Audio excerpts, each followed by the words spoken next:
So to recap my predictions from last week, I was correct with the Dolphins, Cowboys, Raiders, Storm and Tigers all winning. I only got 2 out of 8 with the margins, but 5 out of 8 with the wins is acceptable enough. Now what I will say is this week I'm actually quite confident. So let's crack on with the first game of this week. Kicking things off, we have the Sea Eagles taking on the Dragons. Now this game could be quite interesting for a few reasons. First of all, Manly do have their issues with defence. They're not a perfect defensive outfit. I don't think anyone is perfect yet. But they do have their issues with defence at times, as well as errors in possession. The Dragons can and do punish teams sometimes that don't take their chances in great field position. So if the Sea Eagles have good territory inside the middle third, can put up some decent points with a lot of great field position inside the red zone, and the Dragons can withstand the pressure, or the Sea Eagles are creating too many errors and there's too much ill discipline, the Dragons can punish them for it. They have done it so far this season, especially with Melbourne Storm. It's in the Dragons team at the moment. We saw it from last year and so far a little bit this year. They can punish teams that don't take the chances, and that's kind of in the Sea Eagles to do a little bit. But I do trust Manly to control the game much better. You're looking at DCE versus Ilias. You're looking at Brooks versus Flanagan. I like Flanagan. I think he's solid and fits quite nicely in that lineup. I think he's done a decent job with the Dragons. But you look at Brooks, you look at DCE. I trust them to control the game much, much better than the Dragons. I think Gutherson and Flanagan can create enough opportunities to pose questions of Manly's defence. They're not a perfect defensive side. They do have issues in there. I think they can pose questions, create opportunities, put up some points. But I trust over 80 minutes the strength of Manly through the middle, the ability they have out wide, the overall organisation, the leadership. I think they will just be strong enough over the course of 80 minutes and should be fine in this one. So I'm going to go with the Sea Eagles to win 1 to 12 points. Next up, we have the Bulldogs taking on the Rabbitohs. Now, I've been impressed with the Bunnies to start this season. I have. Even with a handful of changes that they've had to make to the lineup, whether it be in the forwards or the backs, they've still looked fairly sound in possession, defensively, structurally, in terms of the kicking game, the approach to games. They look structurally sound, almost like a fairly decent plug-and-play kind of team. They can make changes. Obviously, they are significantly weaker if there are significant changes. But that's probably the Wayne Bennett effect. There's a bit of a plug-and-play aspect in there, and the next man-up mentality is working quite nicely for this team. I've liked what the Rabbitohs have done to start this season. But with the Bulldogs, clearly the best defensive team in the comp right now, obviously. So, as much as I like what the Rabbitohs can do, I don't think the Bulldogs will be under that much pressure. Latrell Mitchell's in the number 6 role, was better than I expected last week, and has another chance to show what he's capable of. Of course, he has qualities from his time as a centre and a number 1 that he can play as a number 6. So he will continue to improve in that role if he's going to stay there for at least a good few weeks. But I think defensively the Bulldogs will be quite comfortable, and with the changes that the Bunnies are making far too often, or have to make far too often, there's less clarity, there's less connection and chemistry in the back line for the Bunnies to overcome the sheer force, the sheer immovable object that is the Bulldogs' defence. So I think they'll be fine in that area. With the Bulldogs also having a week off, that's going to be great for health and for energy coming into this week as well. And with the fact that Kickout's in the squad, he's not listed as a starter or on the bench, but he's back in the squad. He's one name. Tupanua is another name that's now in the squad, and Burton is also back in the squad. The Bulldogs are basically at full strength, and I think should be fine. So I think the Rabbitohs will look competent, as they have done to start the season. They will look competent, but the Bulldogs are a class above. So I'm going to go with the Bulldogs to win 13+. Next up, we have the Dolphins taking on the Storm. So with the Dolphins, they've now gone back-to-back weeks beating teams that you'd either expect or hope that they'd beat. They had a real poor start to the season. They looked really clunky in attack, but now they've gone back-to-back weeks, beating teams you'd expect or hope that they'd beat. Melbourne Storm have also clearly shown that the loss versus the Dragons 3 weeks ago was just a bit of a hiccup. The weather kind of affected regular play, and I'm sure if the weather was better, it would have been okay. Wishart was in for Hughes for that round as well, so there's some excuses that can be given for Melbourne Storm, but, somebody like Craig Bellamy, he ain't going to have that, so he expects wins regardless of the situation. My main concern for the Dolphins in this game is that it could get away from them very, very early. There's a good chance Melbourne Storm can start to dominate in the first quarter of the game, the first 10 minutes, and the game just gets away from the Dolphins very early on. Now, if they can withstand a lot of pressure for the first 10, 15, maybe 20 minutes, they can start to chip away, stay in the game. The more pressure you can put on Melbourne Storm, the more likely they are to crack. I think when you just outperform what Storm expect, when you elevate your game, I think sometimes Melbourne Storm don't expect it and they don't like it. So we'll have to see what the Dolphins can do there. My only major concern, typically you look at the lineup with Melbourne Storm, is just Farlogo is on the wing, which could be a slight problem just due to lack of experience for him. That's it. But overall, Melbourne Storm are strong enough through the middle, better organised, a better attacking threat, clearly a stronger team this season. And yeah, they just had the slight hiccup against the Dragons. I think they'll be completely fine in this one, so I'm going to go with the Storm to win 13+. Next up, we have the Warriors taking on the Broncos. Now, one problem I have with the Broncos, unfortunately, is that they are still lacking a backbone when the pressure gets intense. I've talked about this before with last season, is that, they can put up points, but when they have to defend it, when they make mistakes and then have to defend their own line, when they're losing the battle through the middle, then have to defend on their own line, there's such a lack of intent. There's such a lack of a backbone in this team. And I think some of that has kind of spilled into this year as well. I think they are making positive steps, or taking positive steps this year, but I think there's still some of that lack of a backbone this year as well with that playing group. I think sometimes they need games to be easy. And if they're not easy, that little bit of extra pressure starts to make them crack and they sort of fold a little bit. The Warriors will be without Fisher-Harris, so that means that there's a lot less strike in the forwards. That certainly helps the Broncos. They already have a great forward pack, but the Warriors missing somebody like Fisher-Harris with obviously his strike in the forwards and leadership in the forwards is going to be a tough loss. And Chance Nickel-Klokstad is also unavailable for this one as well. He's right up there near the top, leading in average meters per game. So in terms of the carries out the backfield, the effectiveness that he's had this season is also taken away from the Warriors. I like Tane Taupiki, or Tuapiki, however you pronounce it. He's currently starting at fullback as of right now. So I think his effectiveness on the edges could be reduced a little bit. And him adapting to fullback with this spine in this lineup could be a bit of a tricky one. And I do think the Broncos' strength of squad will be enough to overcome what the Warriors can produce this week. I think there's enough in there to answer back. They'll be disappointed with some of the effort areas, some of the moments defensively against the Roosters. I think there's enough in there to answer back. I think the fact that Capewell is also in the back line, slightly out of position, normally a back rower, but he's moving from second row to centre. There could be disconnections with the winger and his back rower as well for this week, so he could be a target and he could be exposed a little bit. So I'm expecting a response from the Broncos. The Warriors are without key names. I think they can still do a bit of damage to a fairly weak Broncos side. The Warriors play with such incredible pace, but I'm going to go with the Broncos to win 1-12 points. Next up, we have the Roosters taking on the Panthers. Now, I'll be the first to admit that I'm not smart enough to answer the questions of why the Panthers are not performing as their usual selves.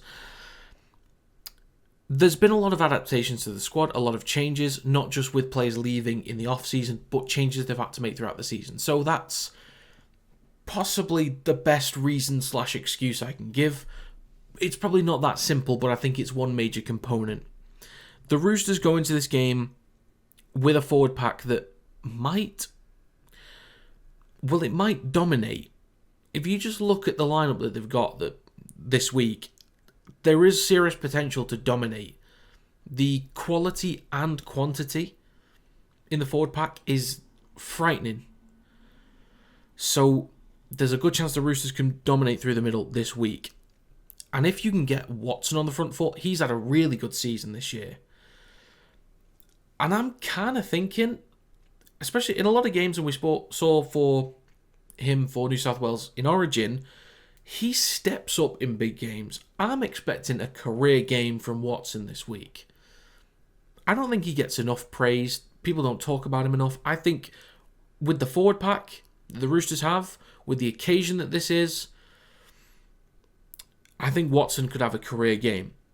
I'm still waiting on the, again, usual Panthers team to come back, but I think they've shown now, 5 weeks in a row, they've shown enough evidence to take that trust away from the Panthers.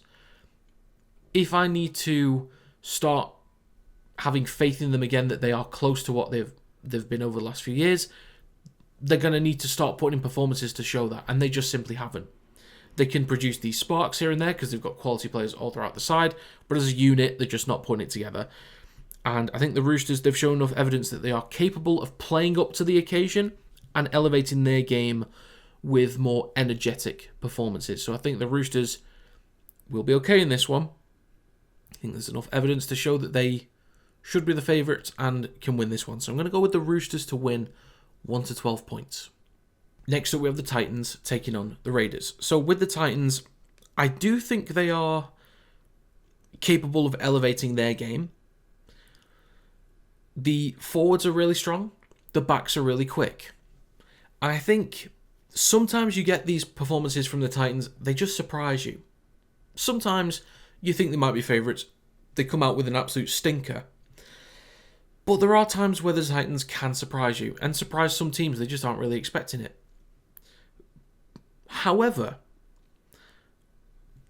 having said that and the praise I've given to the Titans, they are coming up against a Raiders team that is stronger, is faster, is more organised, and are far more resilient. I think Horsburgh, Papali'i, Tarpany, they are doing an incredible job this season and they could dominate. There's a big forward pack from the Titans. In terms of size, again, quantity and quality, I think on paper it seems quite well matched, but the production that the Raiders are producing is just incredible right now. The length of stints, the amount of hit-ups, the amount of tackles defensively, the amount of work that the forwards are getting through, especially Horsburgh and Tarpany, multiple carries per set, effective carries almost every time, quick play the balls, not too many errors, getting quite a few offloads as well. They're doing an incredible job this season through the middle. Tom Starling's getting on the front foot, and then you get Ethan Strange on the front foot. I'm then going to follow that up with a very bold statement. I know I've not really talked about the Titans too much, but to follow that up with a bold statement, you get Ethan Strange on the front foot. He will continue to show he is the most exciting young prospect in all of Rugby League right now. I think Ethan Strange is the most exciting prospect.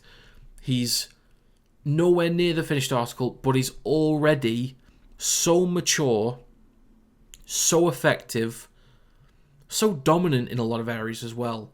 His run game, the way he runs, he floats, he glides.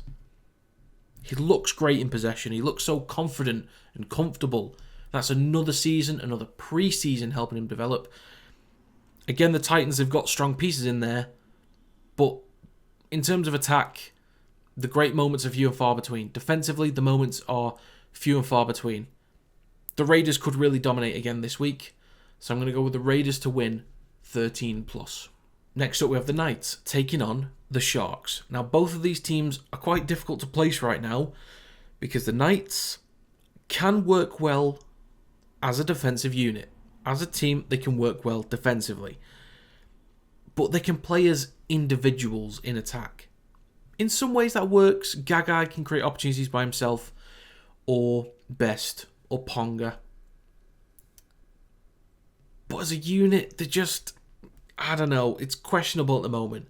There were good signs in round 1, and also round 2. Good moments here and there, but it's just the Knights over the past few years, they're just looking like a group of individuals in possession. Defensively, I have a decent amount of trust in them. But then you have the Sharks. They can work well as a team on both sides of the ball, offensively and defensively, but they aren't consistent enough on either side for me to take them too seriously. Not that I don't trust them, not that I don't have faith in them, I just can't take them that seriously, like top of the pile seriously. Now, of course, the Knights are statistically a good defensive team. We know this, but for the last 3 weeks running, they've conceded 20 plus points, which isn't terrible. It's acceptable to a degree.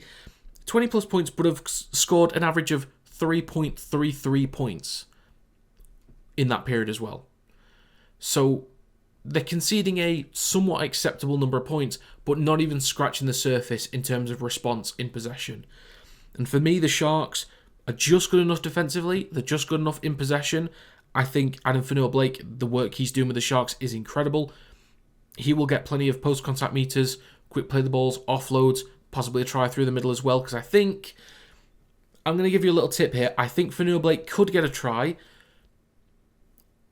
because he'll target Phoenix Crosland between the sticks, and he does miss tackles on big men. So I don't normally give betting tips, but if I'm going to give you one, Fanua-Blake try. Watch him go at Phoenix Crosland. Just my expertise. Look out for that. But I'm going to go with the Sharks to win 13 plus.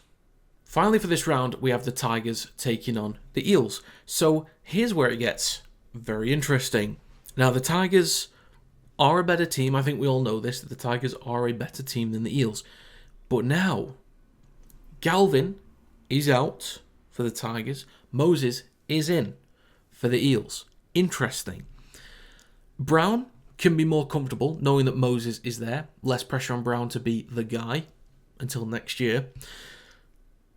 And Dewey takes pressure off Luai. Luai is listed as number 6. Dewey can run a game. You know, he's not a star-studded number 7, but he has been around the block and can run a game. So he takes pressure off Luai. And I like this from the Tigers. With all the news going on with Galvin, he's not going to be there for the future. Get him moved on now. Not like to another team, but moved on out of the squad. Start focusing on other options that you've already got in-house. I like that from the Tigers. I really like the contest in this game. I really, really do. This could be interesting. But for me, the Tigers pack gives me faith in a victory for West Tigers this week. They've got May, they've got Polly, they've got Twal, they've got Fainu, and they've got Hunt. They've got impact on the field to start and impact coming on from the bench. Add Api Coruscant into that at number 9. Space behind the ruck, breaking defensive lines, capitalising on defensive lines that are out of shape with the impact that the forwards can have. He can do a lot of damage. And then Luai can also feed off the back of that as well. I think against this Eels pack and the fact that the Eels are such a massive disappointment defensively, they are the worst defensive team in the league, I think the Tigers should be okay in this one. Again, I think the Eels are slowly improving, and what I said last week against the Raiders, I think they'll look more competent, but the Raiders are a class above. I think the Eels will still look competent compared to where they were round 1, round 2, possibly round 3 as well, but the Tigers are clearly the stronger team for me. Galvin will be a bit of a loss with the run threat, but I don't think it's going to be major. I think the forwards will be fine in this one. So I'm going to go with the Tigers to win 1 to 12 points. So to recap my predictions for this round, I'm going to take the Seagulls to win 1 to 12, Bulldogs and Storm 13 plus, Broncos and Roosters 1 to 12, Raiders and Sharks 13 plus, and the Tigers 1-12.